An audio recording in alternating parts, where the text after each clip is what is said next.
बच्चा चुराया आपने और फिर आके वहाँ रहने लगी जहाँ बच्चे की ओरिजिनल माँ रहती है, ओरिजिनल जुड़वा भाई रहता है। ये तो एक नेचुरल है कि उनमें आपस में एक तार बंधा। Scientifically it's not anything possible, ऐसा कुछ नहीं हो सकता, लेकिन उनमें एक तार होता है और ये सैकड़ों बार प्रूव हो चुका है। एक को दर्द हो तो दूसरे को होता है, एक को भूख लगे तो दूसरे को लगती है। तो उनमें आपस में जुड़वा में चाहे वो आइडेंटिकल ट्विंस हों चाहे दूसरे, लेकिन उनमें एक दूसरे के साथ अटैचमेंट होती है। वो बोर्न टुगेदर, डेवलप टुगेदर, तो उनमें बहुत कुछ होता है। और कादम्बरी जी आ गई हैं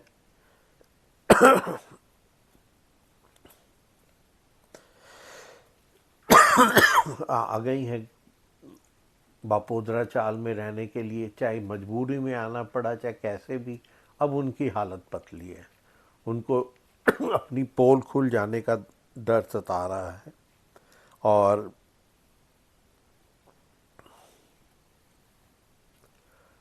अब खेल हो गया है नया शुरू। रेखा बहन फरार हो चुकी है, उसे ढूंढा जा रहा है। उस ये तो प्रार्थना ने पता लगा ही लिया कि जो रेखा मरी नहीं है वो जिंदा है, और तो उसकी तलाश जारी है। कादम्बरी इनसिक्योर हो रही है अपनी बेटी को लेके भी, और अपनी बेटी के साथ साथ अपना फ्यूचर को लेके भी। उसको पति बहुत प्यारा है, और पति उसका पति तब तक है जब तक वो एक फिल्म आई थी तेरे मेरे सपने, उसमें देवानंद साहब, मुमताज, विजयानंद, विजयानंद गणकालॉजिस्ट होता है मेल। क्या रो, मैं उस फिल्म की कहानी क्या बताऊं। उसमें एक गाना है, बांधेगा धागा कच्चा हम तुम कुछ और बंधेंगे, होगा कोई भी तो हम तुम और बंधेंगे। बच्चे कच्चा धागा होते हैं, परिवार, पति पत्नी, परिवार तभी बनता है। वैसे तो वो पति पत्नी होते हैं, लेकिन जब बच्चा हो जाता है तब वो परिवार बनता है। और वो बच्चा एक तरह से कच्चा धागा होता है जो दोनों को जोड़ के रखता है। दोनों को छोड़ो, दो परिवारों को जोड़ के रखता है, एक अपने ननिहाल, एक अपने फादर का परिवार। सबको, दादा दादी, नाना नानी, बुआ, मासी, सबको जोड़ के रखता है। वो कच्चा धागा इतना मजबूत होता है कि सबको जोड़ के रखता है। और यही उसको डर है कि ये अगर धागा टूट गया, धागा उससे दूर चला गया, तो वो कैसे जुगल को बांधेगी अपने से। बड़ी अजीब कश्मकश है। उधर पुष्पा जी बहुत परेशान है, विटनेस को कैसे कैसे करके प्रोटेक्शन दी जा रही है कि वो उनका कोई भगा ना ले, क्योंकि वो कंपनी वाले बहुत चालाक हैं। उन्होंने पहले भी ऐसी शरारतबाजी की हुई है। और फाइनली कंपनी वाले एक कंपनसेशन नाम का तड़का लगाते हैं कि 1-1 लाख रुपया दे देंगे हर फैमिली को। राजवीर पीछे हट जाता है कि ये तो कंपनी डिसाइड करे या जज साहब डिसाइड करे। तो बात 5 लाख पर फैमिली तक पहुंच जाती है। देन पुष्पा जी बीच में, क्योंकि बस्ती वालों की वकील तो पुष्पा जी हैं, और पुष्पा फैसला ये करवाती है कि 5-5 लाख नहीं, 20-20 लाख रुपए पर फैमिली को देना पड़ेगा। और उसके अलावा भी पानी वगैरह का वो साफ़ करवाना पड़ेगा। तो लंबा चौड़ा हिसाब किताब बना देती है, और जिसे पर कोर्ट की स्टैंप भी लग जाती है, ये उसको देना ही पड़ेगा। अब देखो शरारत तो आपने की है, फ़ायदा भी आपने कमाया है, अब आप फंस गए। जैसे हमारे यहाँ हो रहा है आजकल, आप आते हो यहाँ 2-4 साल से रह रहे थे, अभी मैं देख रहा था कि 3 लोगों को वो यहाँ पे लेके उन्होंने कनाडा का पीआर भी उनको मिल गया। सो लेकिन कनाडा वाले, वो जैसा काम चल रहा है वो चलता रहता है, लेकिन उसके बावजूद उनकी तहकीकात बंद नहीं होती और वहाँ बहुत बड़ा झोल निकल आता है कि फेक डॉक्यूमेंट बना के इन लोगों ने अपना इमिग्रेशन वसूल किया है। तो यहाँ पे 5-6 साल रहने के बाद, यहाँ का परमानेंट रेजिडेंस कार्ड मिलने के बाद उनको सब कैंसिल करके डिपोर्ट कर दिया जाता है। और तो जब आपने कमाया है तो आपको जुर्माना तो देना ही पड़ेगा, चाहे उसे जुर्माना, कंपनसेशन, कोई भी नाम दो, वो तो आपको देना ही पड़ेगा। कादम्बरी बहुत इनसिक्योर हो रही है। बेटी जो है वो अपने पड़ोसी आंटी के घर जाके उसके हाथ से खाना खाती है और माँ का खाना नहीं खाती, जिसे वो सोचती है कि मेरी बेटी बिगड़ रही है, कि मेरा कहना नहीं मान, मतलब जो सो है, लेकिन अंदर से तो वो जानती है कि वो पड़ोसी के हाथ से खाना नहीं खा रही, वो अपनी सगी माँ के हाथ से खाना खा रही है। दिल को दिल की राह होती है, बहन को भाई से प्यार होता है, बच्चों को माँ से अटैचमेंट होती है, अट्रैक्शन होती है, चाहे उसे नहीं पता कि वो मेरी माँ है, लेकिन वो वहाँ जाती है। और जो उसकी झूठी माँ है, उसकी इनसिक्योरिटी उसे डरा रही है कि ये क्या हो रहा है, कल को इसे पता ना लग जाए कि ये इसकी असली माँ है। और उस पर कहते हैं ना, एक करेला दूजे नीम चढ़ा। एक तो ये इनसिक्योरिटी, उससे रेखा बहन जाती जाती उसके कान में बोल गई है कि कादम्बरी तेरी असली माँ नहीं है। वैसे तो ये कोई बहुत बड़ा इशू नहीं है, लोग कुछ भी बोल दें तो उसके मन में क्यों आ रही है ये बात? बचपन से उसने तेरे को इतने प्यार से पाला है, इतना तेरे लिए किया है, तो तेरे को अचानक क्यों किसी के कहने पर वो ये मेरी असली माँ नहीं है? किसी ने कह दिया, एक राह चलते अनजान आदमी ने, जिसने तेरे को मारने की कोशिश की, तेरे गले पे चाकू रख दिया, पर बच्चे को समझ नहीं है।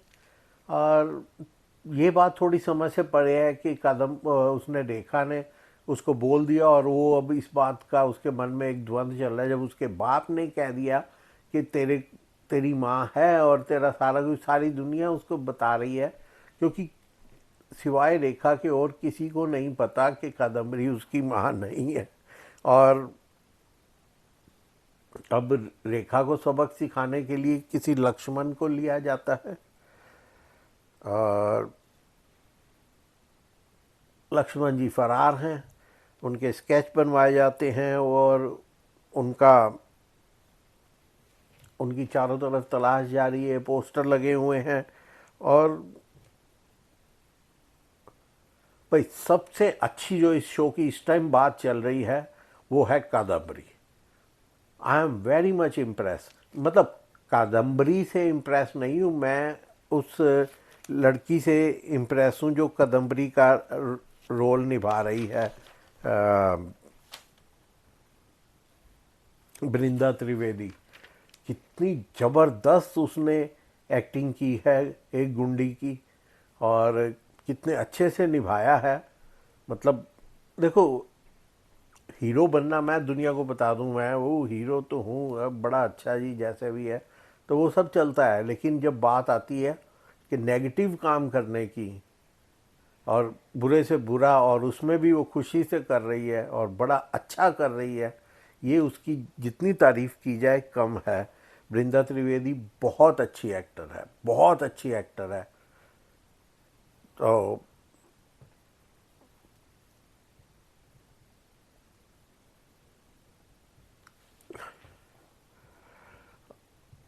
प्रार्थना को भी शक हो रहा है, वो भी लक्ष्मण को ढूंढने की पूरी कोशिश कर रही है। प्रार्थना कादम्बरी को भी इंटेरोगेट करना चाहती है, और मतलब हर तरह से चीज़ें जो हैं हाथ से निकल रही हैं कादम्बरी के। देखो क्या होगा। लेकिन सबसे बड़ी जो कादम्बरी का डर है वो है तितली को लेके। तितली के मन में ये बात रेखा की वजह से घर कर गई है कि कादम्बरी मेरी माँ नहीं है। अरे भाई, तेरी माँ है, तेरे को पाल पोस के बचपन से आज तक तेरे को। लेकिन हाँ, ये बात है, वहाँ पे एक ये भी सच्चाई है कि खून को खून बुलाता है। वो क्यों गुजरात छोड़ के यहाँ तक आ गई।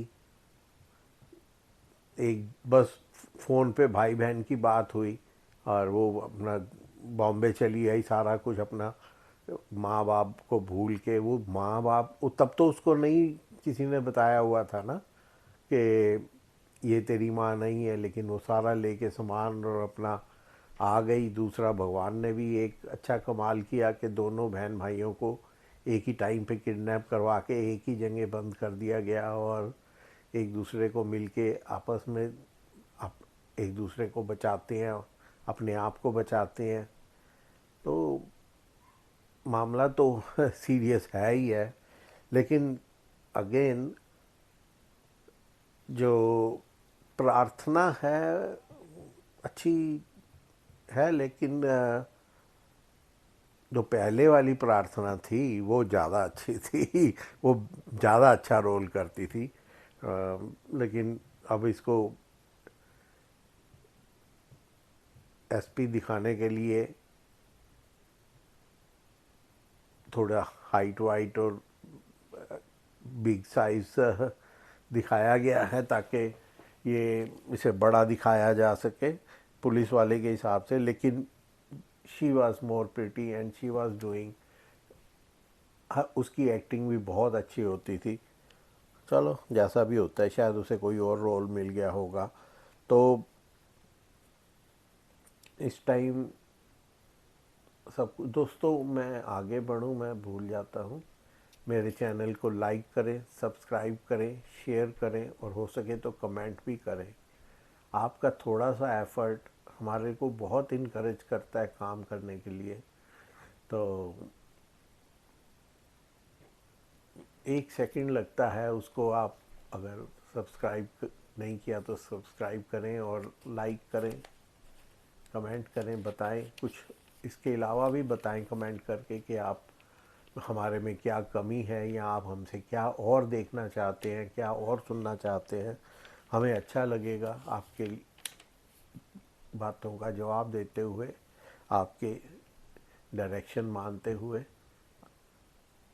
आप हैं तो हम हैं, आप नहीं तो हम भी नहीं। तो प्लीज़ लाइक करें। और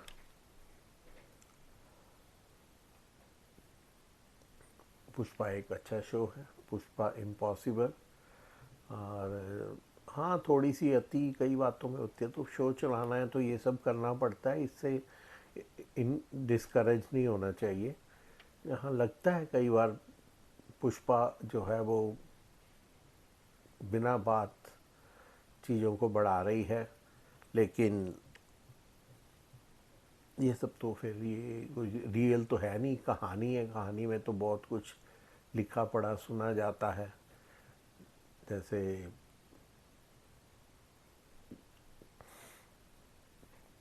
फणीश्वर नाथ रेणु की एक कहानी है, मारे गए गुलफाम। उस पर एक फिल्म बनी, तीसरी कसम, राज कपूर, वहीदा रहमान। उसमें लगता है कि ये क्या बात कर रहे हैं और क्यों बात कर रहे हैं।